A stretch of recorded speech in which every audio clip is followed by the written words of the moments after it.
Hello again, my name is Dr. Roger Hartley.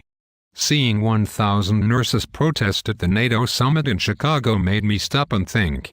Why don't doctors go on strike, even though we have every reason to do so?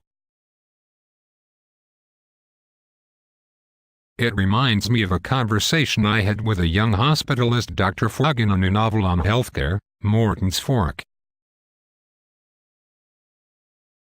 Hello, Fogg.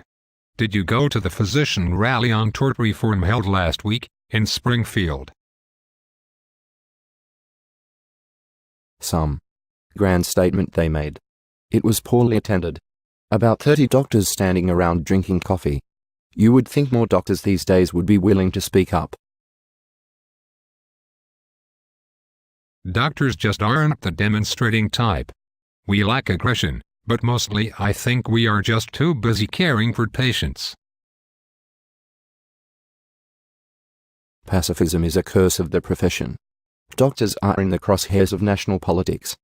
We are subjugated by business, exploited by the cost of malpractice insurance, extorted by greedy malpractice lawsuits that ask for outrageous awards. We practice in fear. We should go on strike. That would open people's eyes.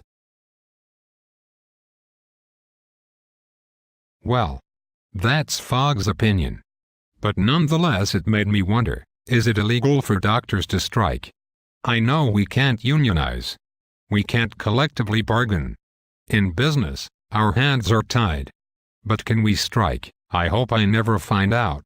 If one of my patients became sick while I was away, I couldn't forgive myself, but doctors have endured incremental changes in healthcare for too long.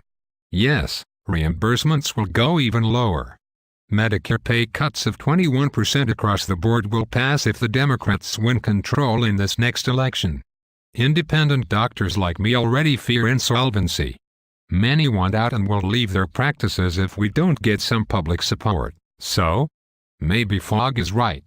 Simply canceling non-urgent checkups and withholding prescription refills have not worked as symbolic protests. People never remember our message when voting, but what would happen if we banded together? I wonder. Morton's Fork will be available on Amazon soon.